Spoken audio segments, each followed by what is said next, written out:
Welcome back. Best known as the recently murdered, I should say, Karen in Fair City. She created the biggest whodunit in soap history, but now she's trading in Carrickstown to tread the boards of the Gate Theatre. Yes, indeed. For the first time, Irish institution The Snapper is hitting the stage.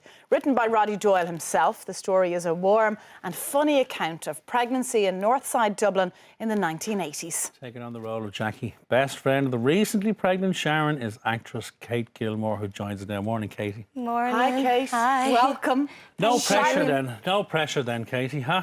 No pressure for both of us, yeah. So iconic. It's such an institution, though. It's such it's such a beloved movie. Everybody's either seen the movie or read the book, or both. They've read the trilogy of Roddy's books. Yeah.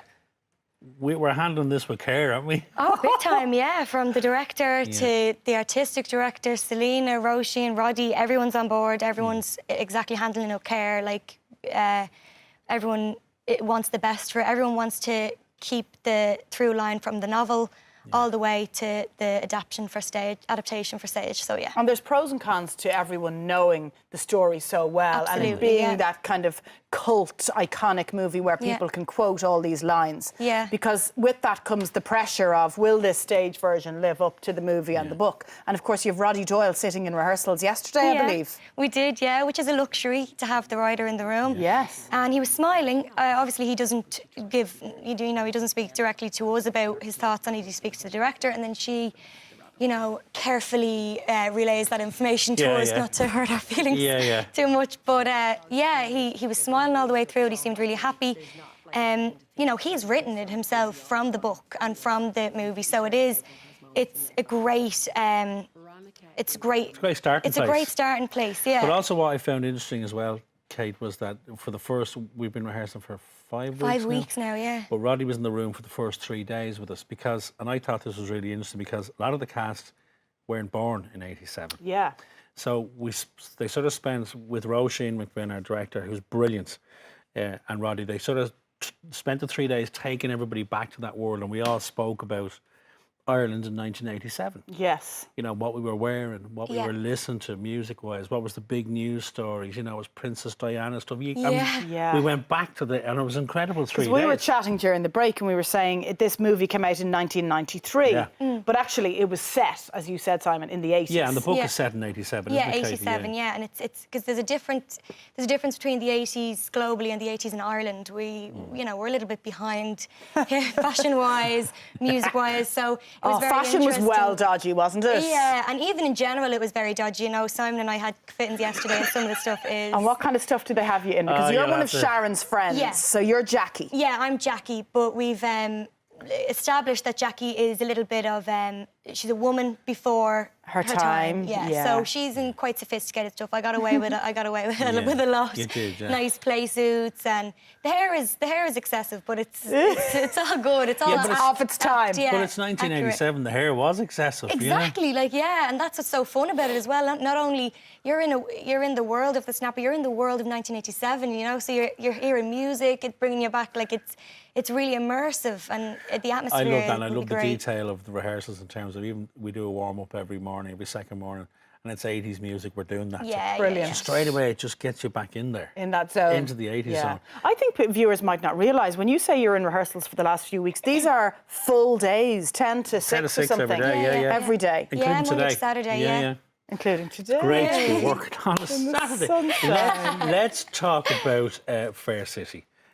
About your time there, because you did create this huge talking point this year. Yeah. Tell us about who you played for people who lived in Mars for the last 6 months. Your storyline, Kate. Yeah, I played Karen O'Neill. My time there was short but dramatic. I was there from last summer as a full-time character, and my last episode aired in March, and she had a really fast arc. Her story was she came in looking for her father. She found out some really horrible news about how she was conceived. Her mother then joined her. Her mother kind of had spun this web of lies to protect her, but inevitably it ended up messing her up a lot, and she was relying on boyfriends, and that none of them were kind of able to fill the gap that she needed. Her dad, that she just found out was her dad, then died, so she had no time to bond with him or to even connect them in any way or But it came to a gruesome end, didn't it? it came to a really gruesome end.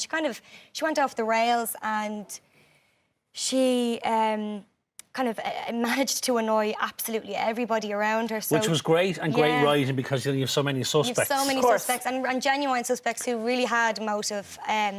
So yeah, it was really fun playing those scenes because they were so soapy, and they were great. And listen, speaking of Fair City, it would be remiss of us not to mention the very sad passing this week of Alan O'Neill, who I knew myself, met the man a couple of times, an absolute gentleman. He was a star of Fair City. He'd gone on to star in Sons of Anarchy, which a lot of people watching the show would know. He sadly passed away this weekend, only 47. 47 years only of age. 47. So, you know, we obviously want and to that send role that he landed was... Oh, yeah. I mean, Sons of Anarchy is one of the biggest shows in the world, you know. Yeah. So obviously our condolences to Alan and his family. Very, very sad news.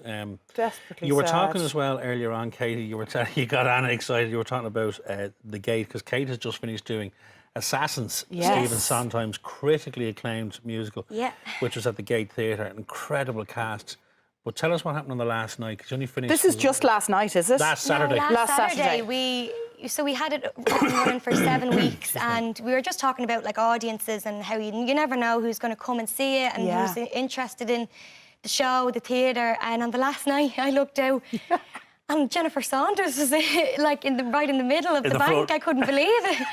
I was like, I'm such And had a someone huge given fan. you a tip off that she was coming to the show? Yeah, so she was a friend of someone who was involved in The Commitment, and 2 of the lads from Assassins had been in The Commitment In London. Yeah. Okay. So their friend from The Commitments wanted to come and see them, and brought her friend, who just happened to be Jennifer Saunders. And did you get a chance to talk to her? Did she enjoy it? Do you know that the lads... She seemed to enjoy it. Like I could see her face every now and again. There's a lot of there was a lot of songs out to the audience and stuff like that. So you can't see them. A lot of lights up and stuff. So yeah, you could see her, and she seemed smiley. She seemed like she was enjoying it.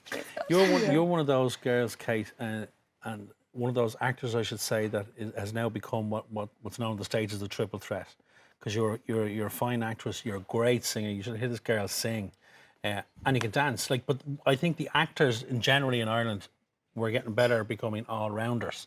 You have to, don't you? Because there's more opportunities in terms of musical theatre, etc. Yeah, it does create a lot of opportunities. Unfortunately, the musical theatre scene here is not as big, and so Selena has done an excellent job putting a Sondheim musical in the programme for the Gate, which it's rarely seen in the Abbey or the Gate, a musical, you know, and that creates so many more opportunities for singers and actors who sing, singers who dance, all of this sort of stuff. And but this brings a whole new audience to the Gate Theatre as well, doesn't it? It certainly does. I mean, that's the genius of Selena programming. I think all the shows in the programme have brought a new audience and a new set of eyes.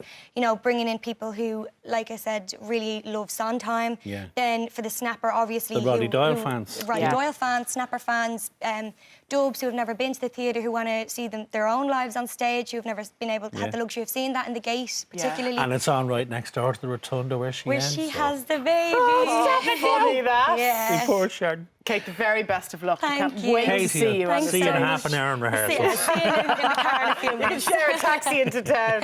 Now, for tickets to see Kate and some other guy in the Snapper, check out gatetheatre.ie.